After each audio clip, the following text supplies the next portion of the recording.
What's up, everybody? This is Joseph R. Wheeler III, the artist, founder, and president of the ONYXCON Foundation. If you're new to this, we call this Relationship Goals in the Art Life. And by the art life, we mean the life of those who either are artists, love the arts, want to date or be with an artist, or just have an appreciation for artists and the art world in who they choose to be in a relationship with intimately. Bringing up men and women in relationships online and in social media is damn near like talking about politics. It's like the most uncomfortable topic, right? And I really don't like that. I don't think it should ever be. I know it should not be like that. By nature of how human beings come to be, it's real. This is a serious time. You wouldn't know it from looking at social media. You wouldn't know it from the way people steal floss. What that's what we do. Living life, having fun. Throw money around and act like, tomorrow is still promised to them because they may have made some good investments, or they're trying to, have an image and pretend like they're your favorite wealthy rapper and just throwing money in the air. Ain't nothing to worry about, right?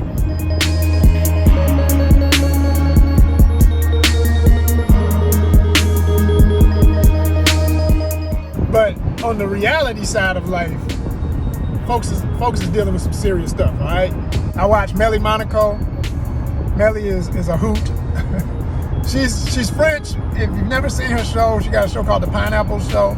I watch that from time to time. It's my guilty pleasure. And in dealing with serious stuff, you gotta be realistic about the numbers. So when we started this content, I said, I look at how a lot of women, and this hasn't changed. I mean, it's been true. A lot of women say they need 100,000 a year.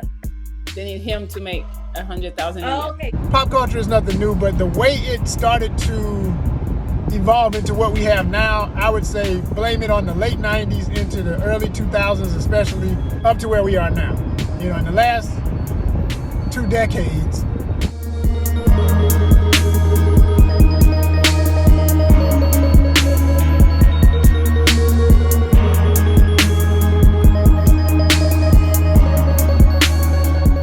which is one of the main things a lot of ladies always mention and consider, and men should have to consider in relationships. No, what you're looking for.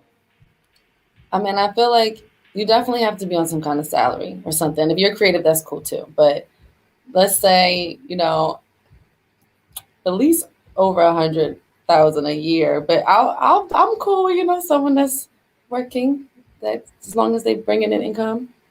Okay. Okay. Now, if you go back and actually watch that full episode, that lady said she is an artist herself. She said she was a musician. Melli, as the host of the show, is an artist. She is a musician. She is a model. She is a creative. And a good portion of her guests sometimes are. The most amazing thing is she said he has to be on some type of salary. But then she says, if you're creative, that's okay. Any true creative understands we work mostly gig work, which is not work that is salary orientated. You will not, on average, living the real art life, be on a salary. It's not to say you can't have a job that has a salary and a 9 to 5 and do your art on the side. But most people who are truly passionate about art and truly passionate about making it as artists are put here on this earth to be artists, not to wake up and go do something that has nothing to do with their art for most of their life and kind of squeeze in their art where they can, when they can. The saddest truth about even that is we still end up doing it. We wear more hats than most people wear in a lifetime to make a living. But the bottom line, based on what she said, is the compromise must be acknowledged that if you are wanting to date a creative, you will have to accept that they, just like you as a creative, have to do all types of things to pay the bills and make a living. And you may or may not ever reach 6 figures, but together you could make 6 figures, and together you could have a household. That's reality, and it's time for the reality check. And by the way, that's fake money from a movie set, and that's my hand holding it. Live the real art life. I really don't have an answer for that. I'm going to be honest, I don't know, but I'll say this. We got to be able to take a trip like, babe, let's take off next week and fly somewhere. Like, that's what I'm on. So you got to be able to have the budget to be vacationing at least once a month. I'm going to say that. Wow. Yeah. there you go. I said it. It's out there, y'all. Guys, once a month we're going on vacation. So, okay. Absolutely. I think that's it. That's it, I think. Okay. Now, large in part, most of Melli's guests are these gorgeous women who identify as Black or African American and large in part want to date Black men. But what is absolutely amazing is to see that none of them seem to have a realistic understanding of how much it takes to live right now in the United States of America. What is the standard for the average Black household in income? What is the standard for the average man to make? And to say 100,000 over and over again as if it is the easiest thing to accomplish and just get it together and make it happen because I've got to live out my fantasy with this perfect guy who's going to do this is absolutely ridiculous.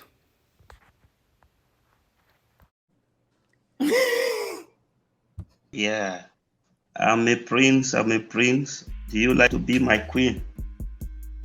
Pineapple. You don't want to be his queen? No, thank you. I'm not here for that. I'm here for you to talk to Paloma. I could What do you talk have to to Paloma. say? Paloma, how you doing? What's your name? Where you from? Pineapple. How old you is? What is going on? He said, Paloma, how are you? What's your name?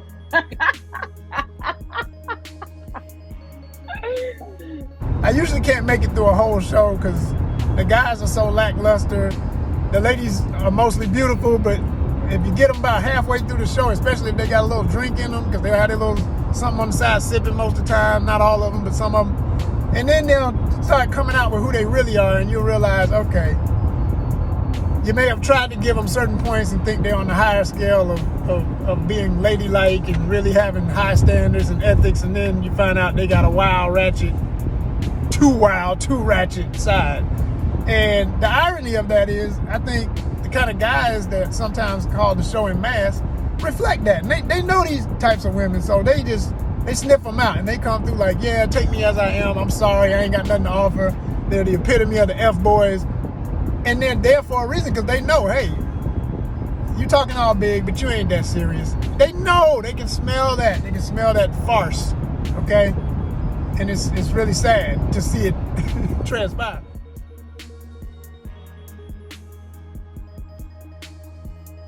Because here's the bottom line, ladies and gentlemen. Here is the bottom damn line. No matter what you say you want, people constantly say, go do a Google search. Well, here is a literal scrolling of a Google search with the results. These are the absolute facts. All you young folk like, facts. Here are the facts. Let's face the reality. There's nothing to be ashamed of if you know what is real. You can make change if you know what you're trying to change. You can create the fantasy into a reality if you know what you're up against. You can live the lives you want to live, but you have to face the facts. And for women out here who say they can't find what they're looking for, the first thing to do is to understand most of the men you say you want are creatives, but you've got to respect art.